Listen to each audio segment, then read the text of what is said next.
sky begins to glow with a soft orange hue as the sun rises beyond the rolling hills. Smoke curls lazily from a stone chimney. The village is still, but inside a weathered timber-framed building near the main road, the day has already begun. This is the inn, a place of refuge, commerce, gossip, and danger. Before the first guest stirs from sleep, the fire must be lit, the hearth awakened. Agnes, the innkeeper's wife, is already at work. Her hands are rough, stained from a lifetime of bread flour and wood ash. She crouches before the fireplace, flint in hand, striking sparks into a nest of dried moss and twigs. With practiced patience, she coaxes the first flame to life. The hearth is the heart of the inn. Without it, there is no warmth, no food, no welcome. Outside, the village is silent, save for the distant bleating of a goat. Inside, the inn begins to breathe. Pots are placed over the fire. A thick porridge, mostly oats and onions with a few scraps of dried fish, begins to simmer. The scent fills the air, comforting in its familiarity. Bread dough, left to rise overnight under a damp cloth, is now being kneaded for the clay oven. The first chores are silent, rhythmical movements learned over decades. The first sounds of waking life emerge from the floor above, creaking timbers, soft murmurs, the occasional cough. Soon footsteps descend the narrow staircase and the guests begin to emerge. They are travelers of all kinds. A merchant from York with a heavy purse and heavier boots. A young couple whispering to each other in a corner, their belongings suspiciously light. A knight, nursing a bandaged arm, sips cautiously from a chipped mug. The main hall is warm now, filled with the low hum of conversation and clinking spoons. Food is plain but filling. It must last the road. Most travelers don't expect comfort, just calories and perhaps a moment of calm. At one table, a wiry old man with a missing tooth begins to speak. His voice rises above the clatter. He's telling a story.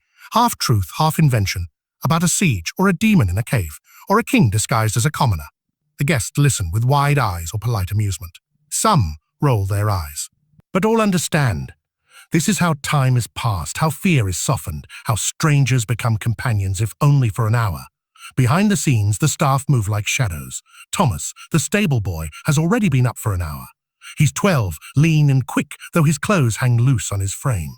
He's mucked out the stables, hauled water from the well, and now carries buckets to the troughs. His hands are red from the cold. He doesn't complain. He doesn't speak much at all. Mary, the serving girl, weaves expertly between tables. Her face shows no emotion, but her ears are always listening. She refills mugs, clears dishes, and dodges the too familiar hands of drunk merchants with subtle grace. She's had to learn to navigate the danger of unwanted attention with silence and speed. In this world, quick wit and quicker reflexes are a kind of armor. Inns are rarely peaceful for long. Midday brings more travelers, more horses, more coin. A group of pilgrims arrives, dusty and tired. They speak of shrines and relics, of visions and blisters. A woman with a covered cart demands water for her ox. A bard in bright clothing tries to charm a free meal from the innkeeper, but William is unmoved. Nothing is free. Not in this life. William keeps the accounts, manages the books, and negotiates the prices. He's fair, but not generous. He charges for meals, beds facing the stable, and sometimes even a spot near the fire. He has to. Winter is hard. Ale doesn't brew itself, and the king's taxes come with regularity, even if the king's protection does not. Not every traveller has honest intentions. One man refuses to pay for his food, claiming he was promised credit. He wasn't. Voices rise. William steps from behind the counter. His eyes are tired, but his voice is firm. Behind the bar, a stout club rests within reach. It rarely needs to be used, but it's there, like the lock on the door or the iron on the window shutters. Inns are crossroads, and not everyone passing through carries goodwill in their saddlebags. As afternoon stretches into evening, the tone shifts. Ale flows more freely. The bard who failed to win over the innkeeper now plays in the hall, his lute strumming a lively tune. A few guests sing along, others clap, some simply drink in silence. Stories are shared, some cheerful, some not. One man speaks of losing a brother to the plague. Another speaks of the road to Canterbury, of strange lights seen near the woods.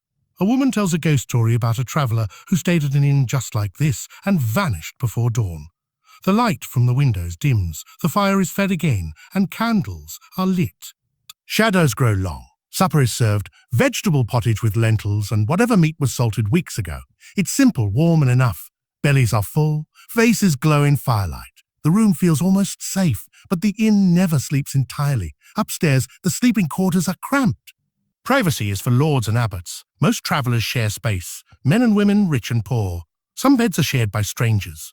There is snoring, coughing, the restless rustle of straw. One man mumbles in his sleep. Another guards his pack with a hand under his cloak.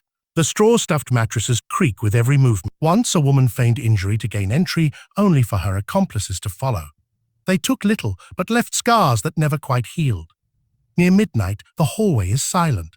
Almost, a pair of footsteps echo softly on the creaking board. A young man, his cloak pulled tight, meets someone outside a private room. A pouch exchanges hands. Coins, messages. Who can say? Inns are perfect for secrets. Lovers meet under the cover of night. Letters change hands. Sometimes poison, sometimes promises. Not all who sleep here are who they claim to be. A wandering scribe might be a spy. A pious monk could be carrying heretical texts.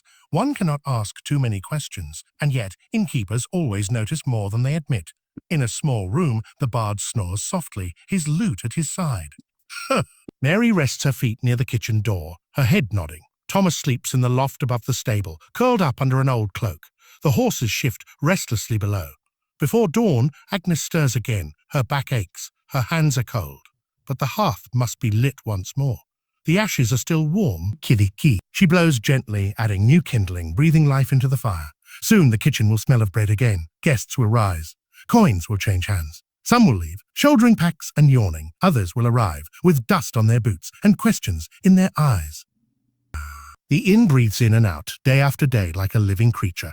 It listens, it remembers, it shelters and watches, and it bears witness to lives that flicker through its doors like moths around candlelight. Outside, the village stirs, the rooster crows, the sun climbs.